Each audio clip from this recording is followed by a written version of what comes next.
Tayo po mga minamahal ay dadako na sa pakikinig ng mga banal na salita ng ating pong pinakamamahal na Pinoon at bilang paggalang tayong lahat ay tumayo at ito po ay dadalhin ng ating pong beloved ordained preacher, Fred Ignacio. Praise the Lord.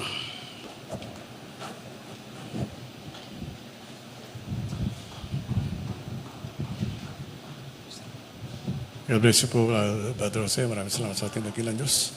Maraming naman tayo po yung manalangin. Praise God. Hallelujah. Dakilang mapagpala namin Ama, Diyos sa makapangyarihan sa iyong pangalan. Aming pinakamamahal na Panginoon Jesus, kayo po nagpupuri. Nagpapasalamat sa iyo, Diyos, sa malayang pagkakataong pinagalo mo sa bawat isa amin. Na yung pumapakinggan yung banal na salita. Ang aming dalangin Diyos, magsilbi itong pagkain ng aming mga kaluluwa. At yung malikod, patnubayan mo ko sapagat ko sa akin ay wala akong magawa. At sa makapangyarihan pangalan namin sinasaway, lahat ng demonyo at lang at demonyo pag-aalilangan, cast out in the mighty name of Jesus. Hallelujah. Praise the Lord. Praise the dakilang Diyos. Ang pinakamataas sa pagpupuri, pagluwalhati, kadakilaan, tao sa pusong pagkasalamat at naukulam sa ating dakilang Diyos na buhay sa ating po pinakamamahal na Panginoon Kristo. At ako'y mga bati na sa magandang hapon, nagbibigay ng doble paggalang sa ating minamahal, gayang ng Pastor Evangelista Willie Estrada Alameda, the time prophet of God. Patuloy pa natin sinasaruang blessed memories and teachings of our beloved Assistant Pastor Lina C. Almeda. At magandang hapon sa beloved children, children-in-law, grandchildren, and great-grandchildren. Sa lahat po ng ating po mga webcast viewers, magandang hapon sa ating lahat. Puri natin dakilang Diyos. Mayab, pagat panapon, kay kongan, mga kapatid. So ating pong paksain ngayong hapon at minamulog yung pamagatan nating pakinabang sa kawalan. Sino nga ba ang taong hindi nalulungkot? Pagdukot na sa kanyang bulsay, wala na siyang pera. Sino nga ba ang magulang na pag sinabi ng doktor na kinakailangan bumili ka ng gamot na ganito kamahal, hindi malulungkot? Ngunit meron pong sinasabi ang Biblia, minamahal ko, na ang buhay ng tao ay hindi sinusukat kung ano ang meron ka, may pananalapi ka, kundi sa iyong pananampalataya. Yung po tatandaan po natin, minamahal. Kasi kung minsan, mayaman yan. May rancho yan eh. Ang tingin natin sa tao, minamahal ko, napakataas na. Ngunit, ang sukatan pala ng pamumuhay, minamahal ko, dito sa lupa ay yung kanyang panampalataya at yung kanyang sinasampalatayanan. Sapagkat ang tao, minamahal ko, pag mayaman na, siyempre, bibili siya ng kanyang sasambahin na mamahalin, minamahal ko. Kaya sabi nga po, minamahal, yung ating sinasamba natin nung araw, ninanakaw pa. Pambihira. Sinasamba mo, nananakaw. So, ganun po, minamahal. Pagka yung may garing, kung ano yung sa katawan, minamahal ko, baka may ginto, minamahal ko, ninanakaw. Ngunit, may pakinabang sa kawalan. Basta natin ang versikulo, minamahal ko, Mateo 19:21. Praise God. Ito bang sinasabi sa kalat ng Mateo, ang kabanata 19, talata 21. At sinabi sa kanya ni Jesus, kung ibig mong maging saklal, humayo ka, ipagbili mo ang tinatangkilik mo at ibigay mo sa mga dukha at magkakaroon ka ng kayamanan sa langit at pumarito ka, sumunod ka sa akin. Amen. Puri ng ating dakilang Diyos. Yung pong sabi ng ating Panginoon Kristo, ipagbili mo lahat ang iyong ari-arian, ibigay mo sa mahirap, at sumunod ka sa akin. So ang tao, minamahal mag-iisip, minamahal ko. Abe, kung ang lawak ng lupa mo yung 10 hektarya, napakaganda ng bahay mo, ang laki. Mansyon, sabi nila, meron kang 4 na kotse na forum model, minamahal ko, year 2021. Aba, ipagbili ko at bibigay ko sa mahirap at susunod ako sa Panginoon. Ano masabi ng mayaman, minamahal? Magbibigay na lang ako sa church. Isipin po na, hindi nila maiwan yung kanilang kayamanan, minamahal ko. Akala nila, minamahal, yun ang tunay na kagalakan. So, minamahal ko, ang sabi, minamahal, magkait sa sarili. Isipin mo, magkait sa sarili. Sa ano minamahal? Kung ikaw'y tinuruan na mag-ayuno, at ang kahinaan mo'y kumain, at pag-ayunuhin ka, mahirap ata yun. Ang sasabihin mo, magbibigay na lang ako sa gawain. Diba? Ang sabi nga po, self-sacrifice is a paying investment. Pag nagsakripisyo ka, sa gawain ng ating dakilang Diyos.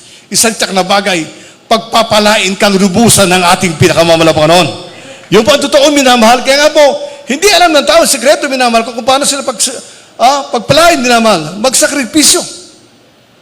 Sa gawain, isipin mo, sabi nga po, hindi ka nga mawawalan sapagkat anumang bagay na dinukot mo sa iyong bulsa, ibabalik yun ng ating dakilang Diyos makasampung beses. Tandaan po natin yun, at di kailanman, kung nakita mong gumaling ang may karamdaman, nakakita ang bulag at lumagat ang pilay, yung kayang pera sa bulsa, hindi kayang ilagay ng ating pinakamamahal na Panginoon. Tandaan po natin yan, minamahal. Kaya po, basahin natin, Marcos 12, 41, 44, praise God. Ito po ang sinasabi sa Marcos, Kabanatang 12, talatay 41 hanggang 44. At umupo siya sa tapat ng kabangyaman at minasdan kung paanong inihuhulog ng karamihan ang salapi sa kabangyaman at maraming mayayaman ang nangaghuhulog ng marami. At lumapit ang isang babaeng bao at siya'y naghulog ng 2 lepta na ang halagay halos 1 beles. At pinalapit niya sa kanya ang kaniyang mga alagad.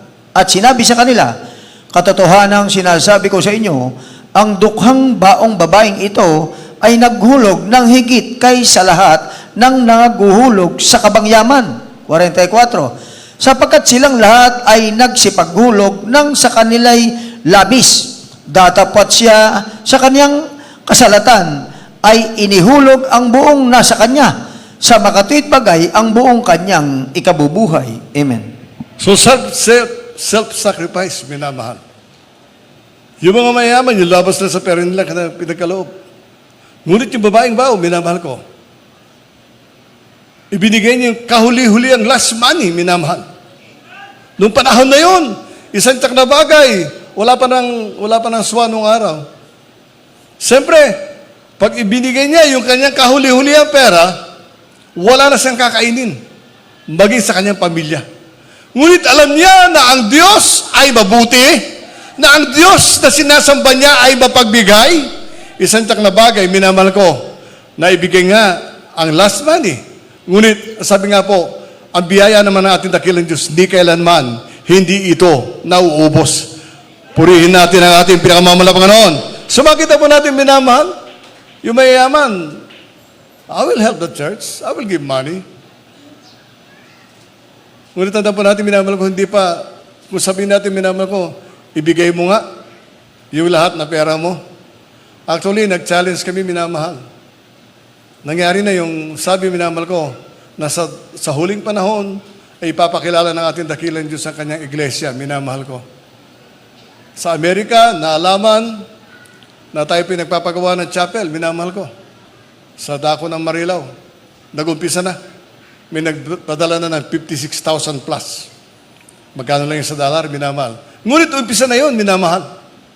Na ang mga tao, minamahal ko, sabi nga nila, we don't know how to spend our money. Hindi namin alam kung saan namin gagastusin namin pera. We've got a lot of money.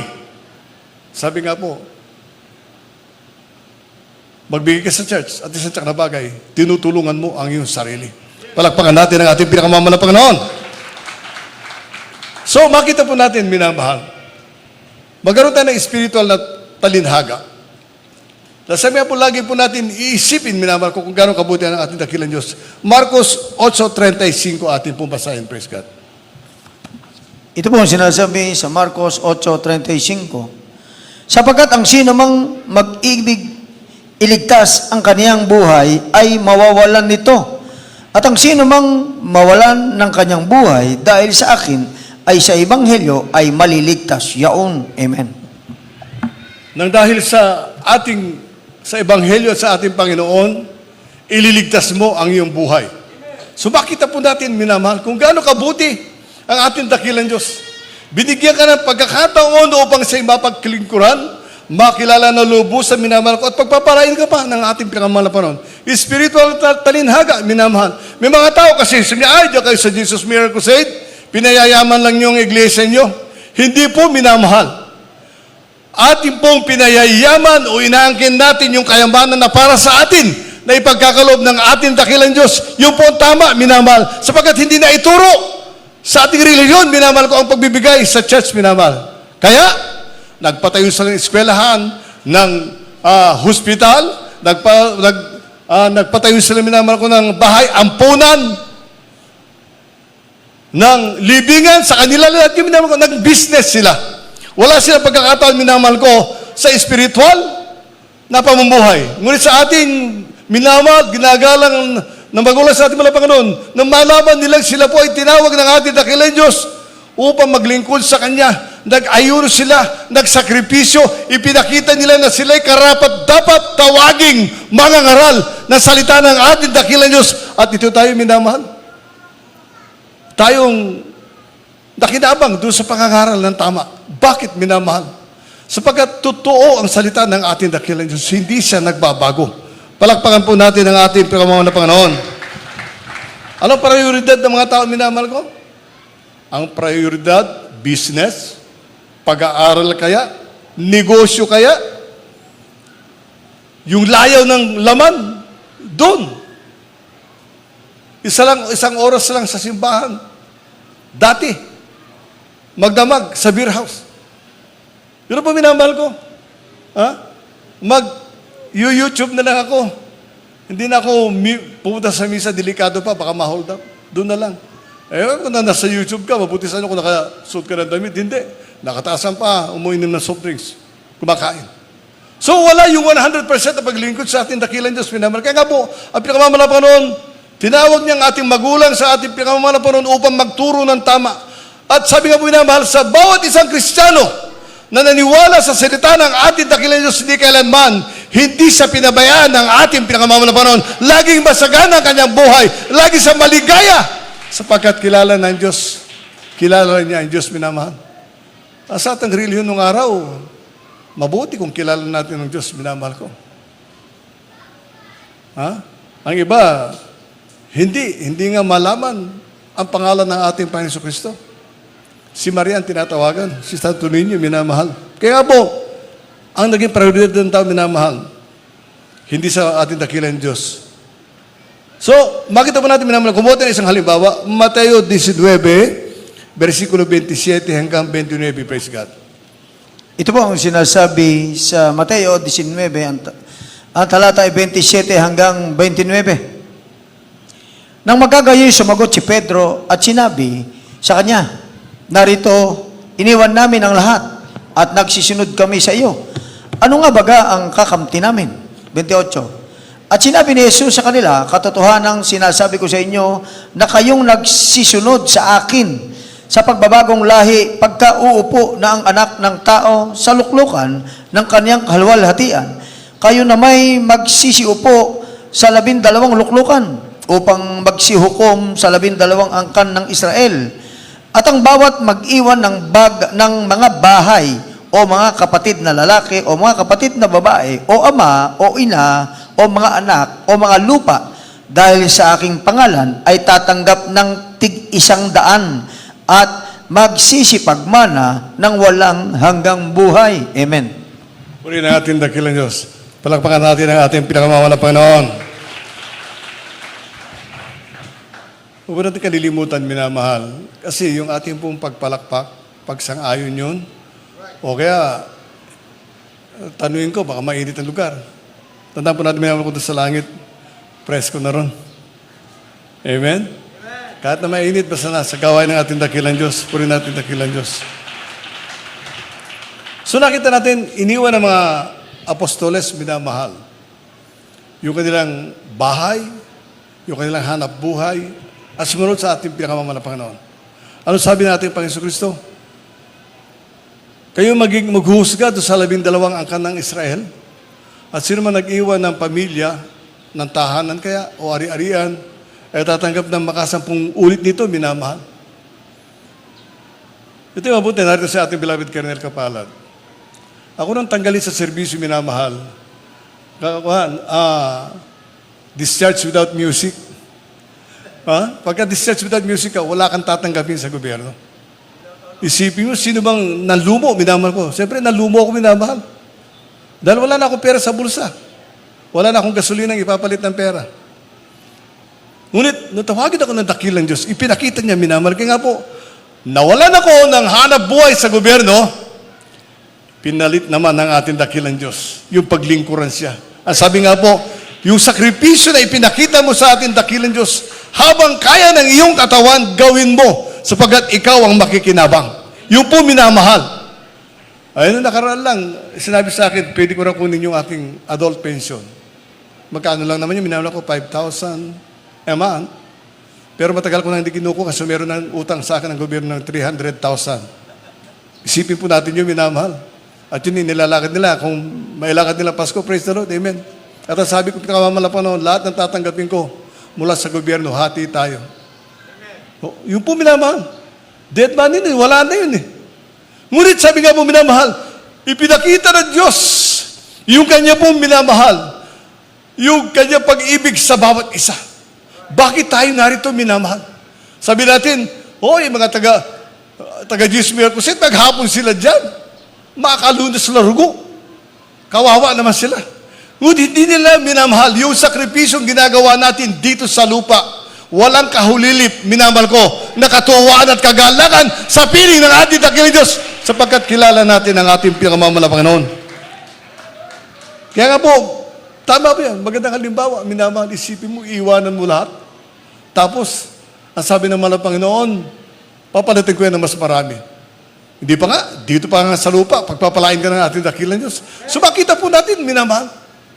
Sabi, gano ang pakinabang doon sa mawalan ka ng kumpare, mawalan ka ng kainuman, mawala yung mga kasangga mo sa sugal, yung mga kasama mo sa pandaraya, nawala lahat yun, minamahal ko. Alam na nasa lubong mong sabi, praise the Lord, buhay ang Diyos. Ang Diyos ay mapagpalak. Isipin po natin, iba na natin yung ating napapakinggan, minamahal. Ngunit pinatunayan ng ating pinakamamahal pa noon, minamahal ko, na siya'y mabuti sa kanyang tinawag sa banal na ministeryo ito. Mabuti siya sapagkat nagsugo siya na kanyang banal na propeta at beloved Pastor Evangelist Willis Estrada Almeida, beloved Assistant Pastor Linis Almeida na nagturo ng katotohanan, minamahal ko, binuksan nila ang Biblia para sa atin at napatunayan natin, minamahal ko. Kaya nga po, huwag po tayong magsawa na magbasa ng Biblia sapagkat kung ito'y binabasa natin, kinakausap tayo ng ating dakilang Diyos na siya naging kalakasan ng ating pananampalataya. Kaya po, minamahal, matuto ka magpakumbaba. Yun ang kanon, minamahal. Sabi nga po, at ikaw ay itataas ng ating dakilang Diyos. Isipin mo natin, minamahal.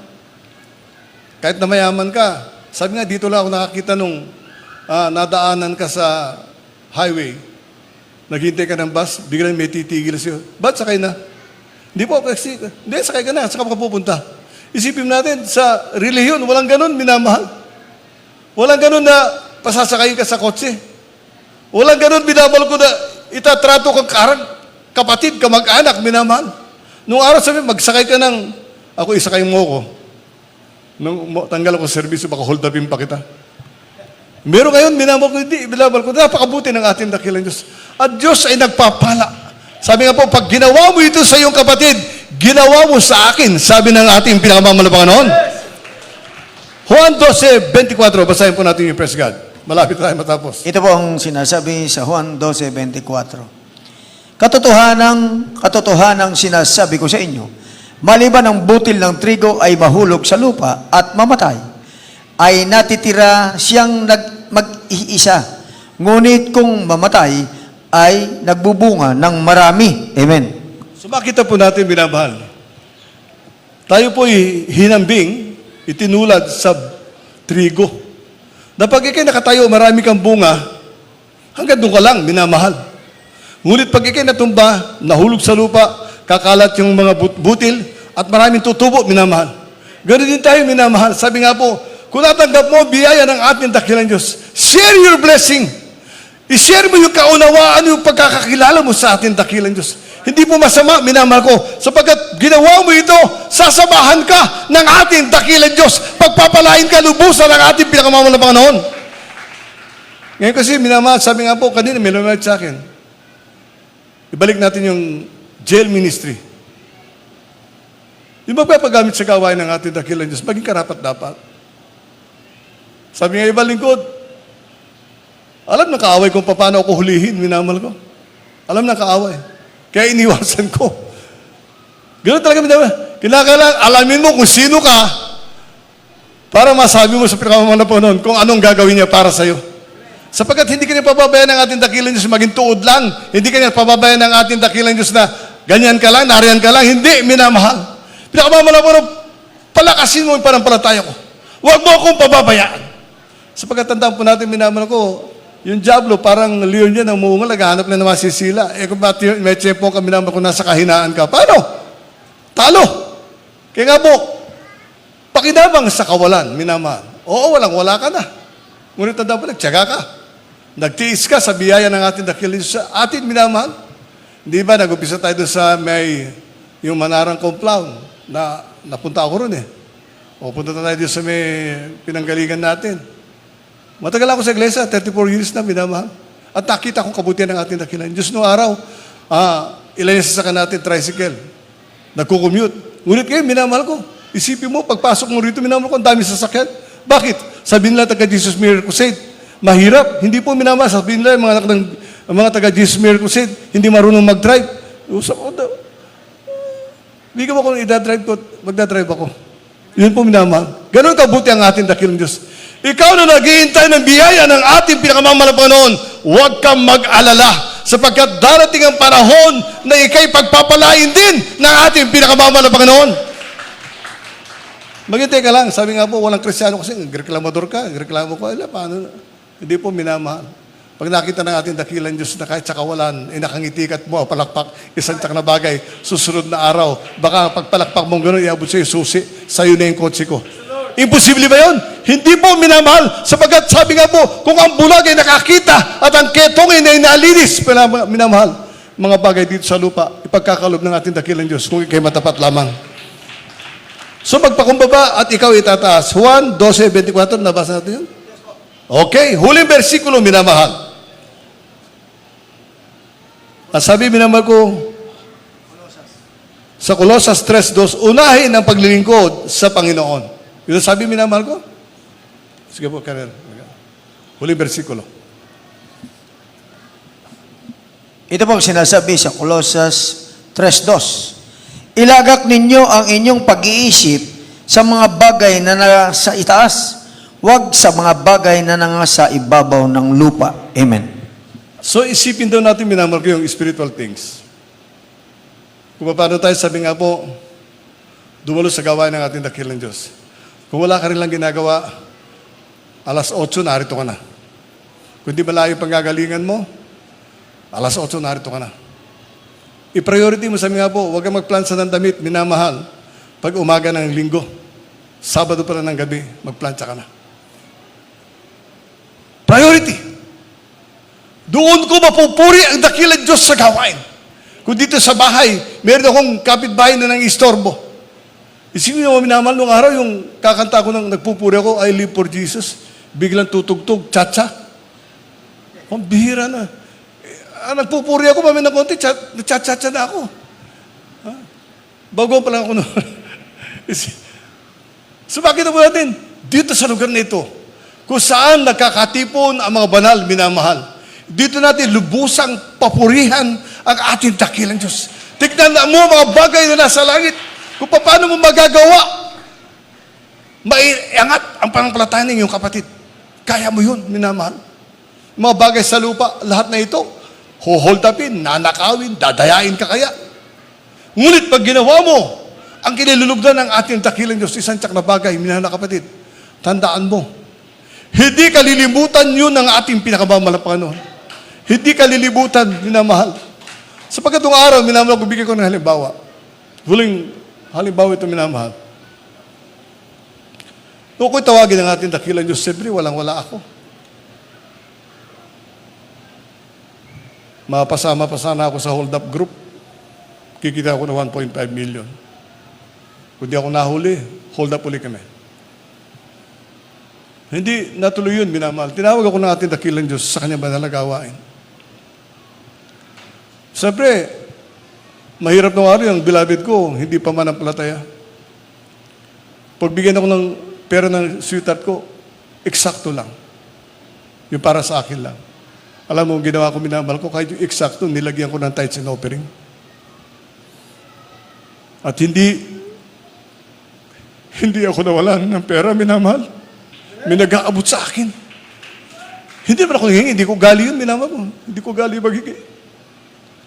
Dahil napatunayan ko na Diyos, siyang may lalang ng langit at lupa. Kung tumawag ako sa kanyang pangalan, tutugunin niya ako. Alam niya na walang-wala ako. Alam ng pinakamamahal ng Panginoon na kailangan ko siya. At hindi po nagbago at Diyos pinabal. Siya noon, ngayon at magpakailanman. Diyos na mapagpala. Huwag natin kalilibutan, minamahal. Kung nagkaroon man tayo ng pagsubok, minamahal ko, huwag natin ikalupaypay. Sapat ang mga pangyayari, pinahintulutan natin dakilan Diyos. Ikaw ay tinitignan ng pinakamamahal ng Panginoon kung magpapatuloy ka. At tandaan po natin yun, minamahal. Kung magpapatuloy ka, titignan ng ating dakilan Diyos. Nga po, anin mo ang mga bagay dito sa lupa, naiiwanan mo naman. Ngunit, kung sa pamamagitan mo, inawalhati ang pinakamamahal ng Panginoon.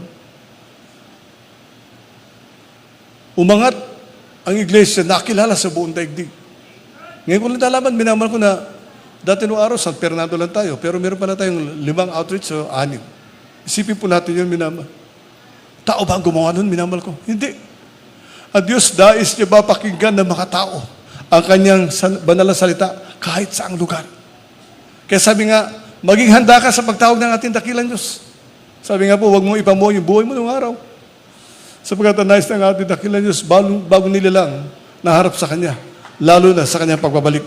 Palagpakan po natin ang ating pinakamamahal na Panginoon. Tumatayang lahat, minamahal, inaayahan ko yung mga baguhan na sila po'y pumarito sa harapan. Awitin natin yung mundo may maangkin ko. Alam mo mga tao, minamahal, yun ang iniisip. May nagtanong nga sa akin, yayaman ba ako sa Jesus miracle crusade? Amen! Yayaman ka. Kaya lang, sumunod ka sa gawain. Sumunod ka sa utos. Sumunod ka sa pinagmamahal ng Panginoon. Puri natin dakilang Diyos.